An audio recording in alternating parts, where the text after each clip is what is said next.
Solo runs are a popular type of Pokemon challenge. Several YouTubers have made a name for themselves by completing them, but some runs are infamous because they can't be done. What's up, fellas? I'm Matt, and it's impossible to beat Pokemon with a single Cosmog. So that's what Elias and I are gonna check out today. Alright, let's get started. What's up? I'm Elias, and solo runs typically have a few basic rules. You can only use one Pokemon in battle, and you can't use items from your bag during fights. Held items are usually okay, but they aren't gonna help Cosmog today. There are a few other impossible solo runs, but most Pokemon can at least theoretically beat one game where they exist. But Cosmog can't beat any game since its introduction, so let's find out what the problems are and see why we can't get around them. We'll start by looking at Cosmog's stats. This guy has a base stat total of 200, which is the 11th worst in the game, tied with Feebas, Scatterbug, and Magikarp. It's got 43 HP, 29 in both attacking stats, 31 in both defense stats, and 37 speed. Fun fact, all these stats are prime numbers, and the same goes for its evolution stats, as well as most of the Ultra Beasts. Anyway, Cosmog's stats are pretty awful, but it's nowhere near the biggest problem it faces. Its move pool is where things really get dire. We've got Splash, which does nothing, and Teleport, which also does pretty much nothing. You could use it to run away from wild battles, but in the Alola games, it always fails in a trainer battle. Starting in Let's Go Pikachu and Eevee, you can use Teleport to switch out, but that would require you to use a different Pokemon. So that move is effectively useless for a solo run. Unfortunately, that's the entire list. Have fun. If you start the game with a Cosmog, it can't do anything unless it runs out of power points. Splash has 40 PP and Teleport has 20. Once you waste all 60 moves on wild Pokemon, you gain access to Struggle. It's a 50 base power typeless move, which means this is the only way for Cosmog to deal damage whatsoever. The problem is that it does recoil damage, and a lot of recoil at that. Starting in Gen 4, each time you use Struggle, you lose a quarter of your max HP.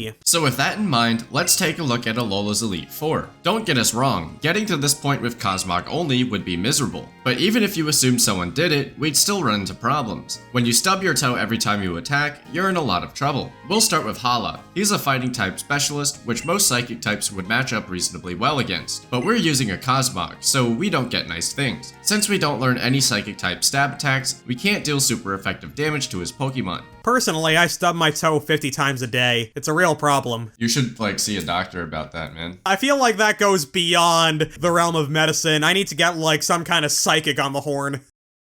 Hala's first Pokemon is a Hariyama, which knows a Dark-type move. A super effective knockoff does a good chunk of damage, even if Cosmog is level 100 and has no held item. At the absolute best, knockoff is a 5 or 6 hit KO against Cosmog. That's assuming you have maxed out HP and defense EVs as well. So we can survive a hit or two, but we also have to deal a decent amount of damage in return. So when we attack with Struggle... Oh no. Sorry, I almost choked there. Don't die on me, Elias. Even with a critical hit, you won't get anywhere near one-shotting Hariyama. We're recording footage of the Elite Four rematches for this video, but you'll run into the exact same problem in the initial battles. We ran all the damage calculations, and it's not happening. No matter what happens in the upcoming turns, Cosmog will eventually knock itself out from recoil damage. You can fight the Elite Four in any order in this game, but it doesn't really make a difference. Rest in peace, Elias. Died on his birthday. Cosmog isn't capable of one-shotting any of the Elite Four's other leads either. Even if you get critical hits on Struggle, it's a 2-hit KO at best against Hala's Hariyama and Acerola's Sableye, and a 3-hit KO against Kahili's Skarmory and Olivia's Relicanth. Is it just me, or is Relicanth kind of a forgettable Pokemon? What's Relicanth? Well, that proves my point, doesn't it? In practice, it'll almost definitely take far more hits than that. You'd run into similar problems in Ultra Sun and Moon, as well as the Galar and Paldea games. Cosmog's simply too weak to knock anything out. Even if it could one-shot everything, it would still lose. Held items wouldn't make a difference either. They're usually allowed in solo runs, but Cosmog couldn't win a league battle with or without them. Gen 7 features Z moves, but none of the Z crystals would be any use to us. We would have to come into the battle with one power point, use the Z move at the very start of the battle, then struggle ourselves to death. Z Teleport restores all your HP, which is useless for us. We can't save the Z move for later in the fight, so we'd have to heal on turn 1, which makes no progress whatsoever. Struggle can't be upgraded to a Z move, and even if it could, the game's code says its base power would be 1. Pass. Have you ever seen that one contestant on The Chase who passed on every single question? I remember turkey.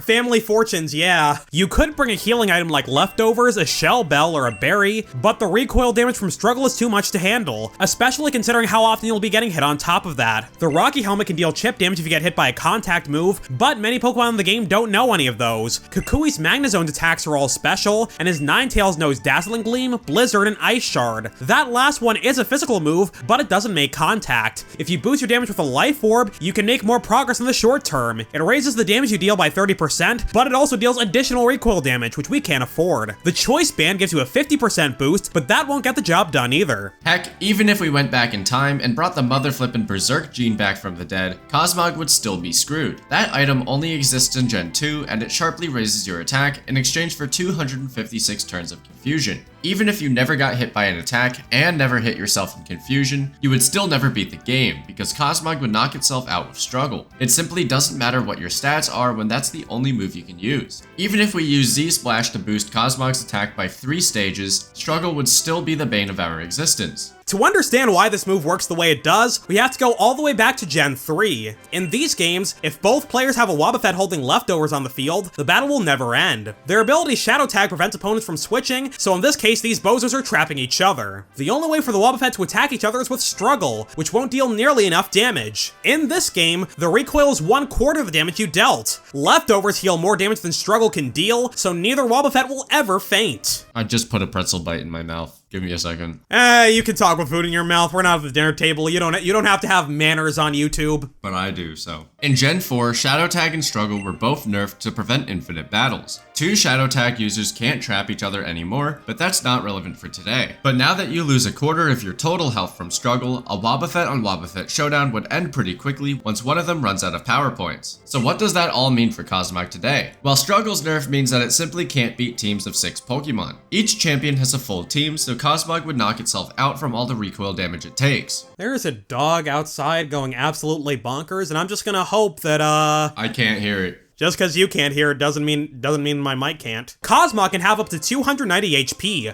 but because of how Struggle calculates recoil, the optimal HP value is actually 289. Most of the time, if a calculation in Pokemon spits out a decimal, the game rounds it down to the nearest whole number. But starting in Gen 5, Struggle's recoil damage uses standard rounding. If the decimal part is less than 0.5, the game still rounds down, but if it's not less than 0.5, the game rounds up. I'm eating the last pretzel bite. Place your bets. How many calories has Elias eaten in the last 22 minutes and 40 seconds? Well, it's 170 times 5, 850 calories. If a Cosmog uses Struggle with 290 max HP, it'll take 73 HP in recoil per turn. Since 1/4 of 290 is 72.5, which would round up. That means that after 4 turns, Cosmog will have taken 292 damage, which is enough to knock it out. So assuming you can one-shot all your opponent's Pokemon, you can only KO 3 of them before you faint on turn 4. If your opponent has 4 Pokemon and you tie because you both fainted at the same time, the game will always count it as a loss for you. But again, you're not one-shotting anything this late in the game. If you have 289 HP, the challenge is still impossible, but it's progress. 289 divided by 4 is 72.25, which rounds down to 72. Cosmog will lose 288 HP after 4 turns, so if your opponent hasn't damaged you in any way, it'll have 1 health at the start of turn 5. Once again though, you won't win a battle if you tie, so you can't beat teams with more than 4 Pokemon. So not only is the champion off limits, but so is the Elite Four, as well as Galar's Champion Cup. All of these trainers use at least 5 Pokemon, so the best you can do is tie, which in this case means lose. By the time you get to the champion, things are even more dire. Even if you had a level 10,000 Cosmog, the best you can do is knock out their 5th Pokemon. But since the champions all have 6 Pokemon, you'll faint from recoil damage before you reach their ace. If you have a held item that heals you, you can't do any better than a tie. You're not going to win unless every trainer goes rogue and starts throwing potions at your Pokemon. There are other mechanics out there, but none of them help.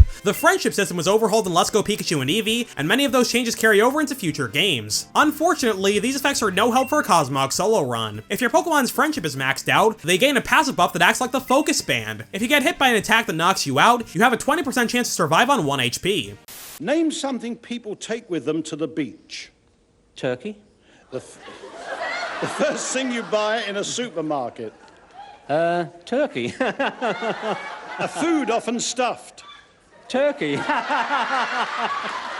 I've seen this whole episode, it's a disaster. Nobody could name a single Irishman. This effect applies to direct attacks as well as confusion damage. The odds are astronomical, but it could potentially save you from every opposing attack. You know, as long as you're willing to sit there and attempt each battle for thousands of years. But that effect doesn't apply to recoil. You'll always faint from struggle damage if your health is low enough, so you'll still have impossibly limited time to work with. What's something you would bring to the beach? Turkey. Oh, you want to know the story behind that? Apparently, whatever soundproofing they had didn't work, so he heard his teammates say chicken, so he figured that turkey would be a valid answer to one of the questions, but he didn't know which one, so he just kept saying turkey over and over and over. Well, how about Dynamax? Sword and Shield's generational gimmick can potentially double your HP, but whenever percentages of your total health are involved, the game still uses your non-Dynamax HP value in the calculation. As an example, if a Pokemon has 200 HP and is holding a Life Orb, it would lose 20 health when it attacks, which is 1/10 of your total. But if you Dynamax, your HP doubles to 400, but the Life Orb still only costs you 20 health, which is now a 20th of your total. The percentage of health you lose is effectively cut in half while you're big. Struggle doesn't turn into a max move, meaning it works the same whether you're Dynamaxed or not. But by maxing out a Cosmog's Dynamax level, Struggle would only take 1/8 of your HP when you're big, as opposed to 1/4. Dynamax lasts 3 turns, so we could spend all our Dynamax turns using Struggle and only lose 3/8 of our max health, as opposed to 3/4. Then we could return to normal size and use Struggle for 3 more turns. That costs another 3/4 of our max HP, and unfortunately, 3/4 plus 3/8 is more than 1. That means we would still faint against the champion Leon without items, no matter how strong Cosmog is. But if you hold a Citrus Berry, that'll heal 25% of your max health. So if you had a Cosmog with unholy stats, you can use 6 struggles, one-shot a full team, and live to tell the tale. There's just 2 problems with that. Number 1, Cosmog isn't nearly strong enough to do that. Number B, we can't do it. If you don't have any power points left, the game won't let you Dynamax at all. When you hit the fight button in this case, the game skips over the option to select a move or Dynamax and sends you straight to Struggle Purgatory. Name a Pokemon that would make a good meal. Magikarp. Sorry, we were looking for turkey. The answer is always turkey. Miltank. Fido. The Fido hasn't even been baked yet. You're eating dough. I said what I said. What do you mean? There are other impossible solo runs out there, but unlike Cosmog, the Pokemon in question can at least beat other games with a good helping of luck. Let's take a look at a few examples. Despite being legendary Pokemon, none of the Regitrio can solo Gen 3 because they only start with Explosion. That move causes you to faint, which means it's impossible to win in a single battle. Cosmog can't finish a game, but the Regis can't even start it. The story is the same in Diamond and Pearl, but starting in Platinum, Registeel, Regice, and Regirock learn another move at level 1. Now you can make it through the early game with Stomp, and you never have to use Explosion at all. So in most games, a solo run with a legendary Golem is very possible. You know, apparently the recommended serving size for Chips Ahoy is 2 cookies. Yeah, Who eats 2 cookies? I just eat the whole thing.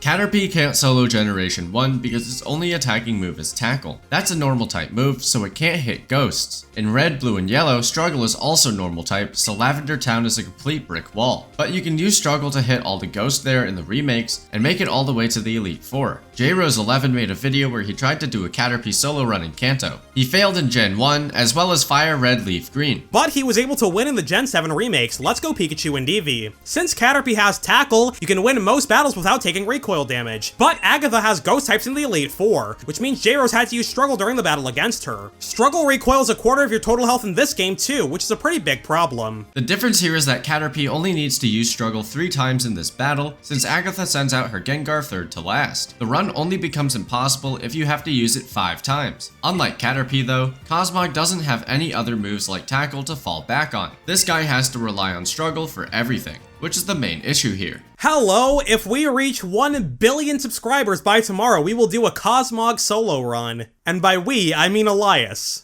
No. What do you mean you don't want to torture yourself with something that you know is impossible? Exactly that. What do you mean you don't want to be Sisyphus? So a Cosmog run isn't possible under modern mechanics, but that's assuming we use the standard solo run rule set. But if we modify the rules and allow items in battle, then our guy does stand a chance. Pretty much any battle is winnable if you make heavy use of things like full restores and X items. But let's start with a held item. Eviolite boosts your defense and special defense by 50%, but only if the holder isn't fully evolved. That'll help you survive whatever attacks your opponent dishes out. You can also use the X defense and X special defense to make yourself even bulkier. Starting in Gen 7, the X items raise their corresponding stat by 2 stages as opposed to 1 stage in Gens 1 through 6. You can also use X attacks to max out Struggle's damage and a dire hit to boost your crit chance to 1/2. Once again though, the X items are no use unless we can mitigate the recoil damage, so you also have to spam full restores or max potions to stay alive.